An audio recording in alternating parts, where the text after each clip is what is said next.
नमस्कार, मैं हूं ब्रजेश श्रीवास्तव और आप देख रहे हैं हमारा सबसे पसंदीदा शो टॉक विद ब्रजेश। किसी ने सच कहा है, राजनीति सपने मांगती है और धरातल पर उसके उतरने की उम्मीद भी। अभी हाल ही में लखनऊ में ग्लोबल इन्वेस्टर समिट 2023 का समापन हुआ है। इसके उद्घाटन के मौके पर प्रधानमंत्री नरेंद्र मोदी ने कहा था कि उत्तर प्रदेश ने डंके की चोट पर अपनी पहचान बनाई है। योगी सरकार के कामों पर प्रधानमंत्री नरेंद्र मोदी ने मुहर लगा दी थी। सीधे तौर पर कहा कि उत्तर प्रदेश में 2017 से पहले के जो हालात थे कि उत्तर प्रदेश को बीमारू राज्य कहा जाता था, लेकिन आज उत्तर प्रदेश निवेशकों की पहली पसंद बन गया है।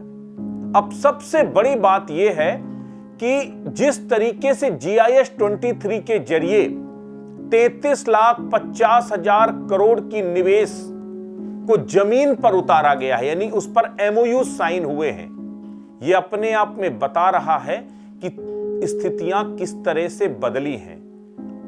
और वैसे भी यह कहा जाता है कि दिल्ली का रास्ता उत्तर प्रदेश से होकर गुजरता है और जिस तरह से उत्तर प्रदेश ने निवेश के जरिए अपनी एक अलग पहचान बनाई है, या फिर कहें डंके की चोट पर उत्तर प्रदेश में निवेश का डंका बजाया है, उससे विपक्षी पार्टियां पूरी तरीके से बेकरार हो गई हैं, व्यग्र हो गई हैं। और उसके पीछे की कहीं ना कहीं वजह है ये बेकरारी, ये जो तस्वीर जो दिखाई दे रही कि देश और दुनिया के वो तमाम लोग यहां पर उत्तर प्रदेश में आए और उत्तर प्रदेश में आकर के न सिर्फ योगी सरकार की शान में कसीदे पढ़े, बल्कि मजबूत उत्तर प्रदेश की बुनियाद भी रखी। देश विदेश के बड़े उद्यमियों के जमावड़े ने एक बड़ा संदेश दे दिया, बदलाव की बयार बहने लगी है, यह बता दिया। मुकेश अंबानी से लेकर टाटा सन्स के चेयरमैन S चंद्रशेखर, कुमार मंगलम बिरला जैसे तमाम बड़ी बड़ी शख्सियतों ने योगी सरकार की शान में कसीदे पढ़े, बताया कि कैसे उत्तर प्रदेश विकास के पथ पर आगे बढ़ रहा है, कैसे उत्तर प्रदेश में विकास का माहौल बदला है।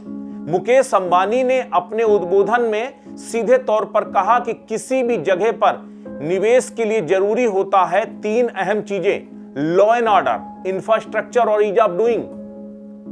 उसको लेकर के उत्तर प्रदेश सरकार ने जबरदस्त काम किया है, खास करके लॉ एंड ऑर्डर को लेकर के जबरदस्त काम किया है। पूरा उत्तर प्रदेश बदला हुआ नजर आ रहा है। आज उद्यमी बेखौफ होकर उत्तर प्रदेश में आ सकता है, निवेश कर सकता है। और तो और जिस तरीके से विकास का वो संजाल बिछाया गया, खास करके उन तमाम दूर दराज के इलाकों में, वो फिर चाहे बुंदेलखंड हो, वो फिर चाहे पूर्वांचल हो। आपने कभी कल्पना की थी कि बुंदेलखंड के उन इलाकों में, जिन इलाकों में कभी डकैतों की जो सल्तनत चला करती थी, उस इलाके में भी आज बुंदेलखंड एक्सप्रेसवे जैसा एक्सप्रेसवे फर्राटा भर रहा है। तो विकास की बयार वहां तक पहुंची है। इंडस्ट्रियल कॉरिडोर बन रहा है, डिफेंस कॉरिडोर बन रहा है। ये विकास की बुनियाद है। इस GIS के जरिए लगभग 4 लाख करोड़ के निवेश जमीन पर उतरे हैं बुंदेलखंड के लिए, 9 लाख करोड़ से ऊपर पूर्वांचल के लिए। क्या किसी ने सोचा था? लेकिन ये दिखाई दिया है। पहले निवेश का जरिया केवल NCR हुआ करता था, लेकिन अब 75 के 75 जिलों में निवेश हो रहा है। 2018 में योगी सरकार ने एक ग्लोबल समिट का आयोजन, एक इन्वेस्टर समिट का आयोजन किया था। उसमें 4,68,000 करोड़ के निवेश के MOU साइन हुए थे। विपक्षी कुछ भी कहें, लेकिन सरकार का अपना दावा है कि उसमें से 80% हमने उसे जमीन पर उतारा है। पिछले 5 सालों में जमीन पर उतर चुका है। यह अपने आप में एक बड़ी बात है। और जो इन्वेस्टर समिट की शुरुआत 2018 में हुई थी, अब उसने एक लंबी छलांग लगाई है। अब दुनिया के तमाम देशों तक ये इन्वेस्टर समिट जो है पहुंच चुकी है और वो ग्लोबल हो गई है। इस इन्वेस्टर समिट में दुनिया के 9 देश दुनिया के 9 देश जिस तरीके से कंट्री पार्टनर बने, कौन कौन देश आप सोचिए, यूएई, यूके, सिंगापुर, जापान, दक्षिण कोरिया, ये वो तमाम देश हैं जो आज भारत के साथ कंट्री पार्टनर के तौर पर जीआईएस में शामिल थे। अब सबसे बड़ी बात है, उम्मीदें तो आपने जगा दी हैं, इन उम्मीदों को पूरा करना वो सबसे ज्यादा जरूरी है कि क्या ये निवेश जमीन पर उतर पाएगा, ये सबसे ज्यादा जरूरी है। लेकिन जिस तरह से मुकेश अंबानी ने 75,000 करोड़, इसके साथ ही दूसरे बड़े बड़े जो निवेशक हैं, हिंदुजा समूह ने 25,000 करोड़, बिरला ने, टाटा ने, इन सभी उद्यमियों ने जिस तरह से हजारों करोड़ की यहां पर बारिश की है, उसने एक चीज बता दिया है कि ये सिर्फ हवा हवाई नहीं है, ये जमीन कहीं ना कहीं पुख्ता हो रही है, ये सीधे तौर पर बता दिया है। अब सबसे बड़ी बात यह है कि जिस तरीके से ये उत्तर प्रदेश में निवेश आया, इस निवेश की वजह से जो माहौल बना है, इस माहौल का 2024 में तो बीजेपी को बड़ा सियासी फायदा मिलेगा ही।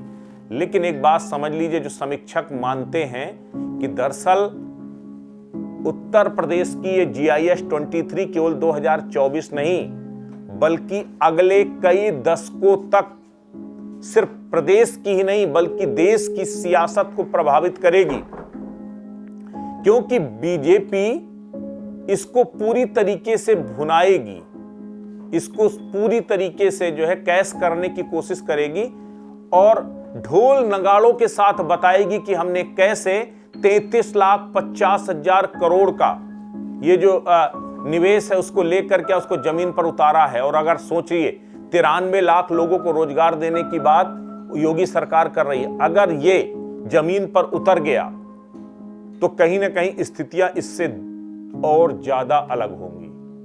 तो ये अपने आप में पॉलिटिकली भी अगर आप सोचिए, ये एक उत्तर प्रदेश के रोजगार के हिसाब से, उत्तर प्रदेश की 1 ट्रिलियन इकोनॉमी को बढ़ाने के लिहाज से, तो ये सारी चीजें अलग चीज है, लेकिन इसका जो राजनीतिक फायदा है वो भी जबरदस्त तरीके से होने वाला है।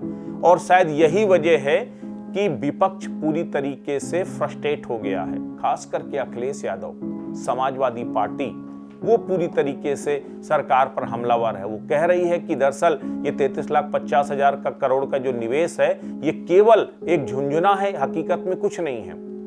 उसके पीछे की वजह है कि बीजेपी ने जिस तरीके से फॉरवर्ड प्लानिंग तैयार की है, जिस तरीके से अगले 30 सालों का खाका तैयार किया है, वो डराने वाला है। वो कहीं ना कहीं समाजवादी पार्टी सहित तमाम विपक्षी पार्टियों के लिए खतरे की घंटी है, क्योंकि जिस तरीके के हालात बन रहे हैं उसके बाद विपक्ष के लिए बहुत ज्यादा कुछ बचेगा नहीं।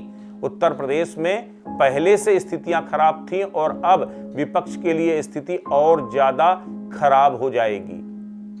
तो अब सबसे बड़ी बात यह है कि अब बस विपक्ष सिर्फ एक उम्मीद लगा सकता है कि अगर ये वादे पूरे नहीं होते हैं तो उस पर सवाल खड़े कर सकता है। लेकिन 2024 के चुनाव में अब महज 12-13 महीने ही बचे हैं और तब तक ये प्रोसेस चलेगा ही चलेगा और इसका राजनीतिक फायदा बीजेपी जरूर उठाएगी।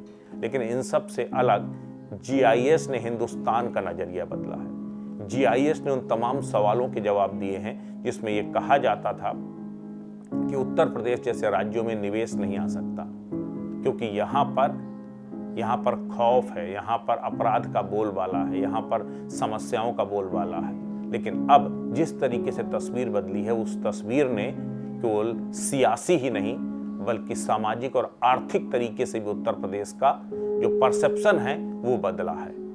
और यही परसेप्शन आगे आने वाले समय में जो बीजेपी की सियासत है उस पर और चार चांद लगाएगा और विपक्ष की उम्मीदों को ध्वस्त करेगा। तो बीजेपी ने एक बड़ी लकीर खींच दी है और अब अगर आपको उसे पार पाना है तो उससे बड़ी लकीर खींचनी होगी। लेकिन सत्ता से बाहर रहकर ये बेहद मुश्किल कार्य है या फिर कहें असंभव है, लेकिन सत्ता में आना उससे भी ज्यादा बड़ा मुश्किल नजर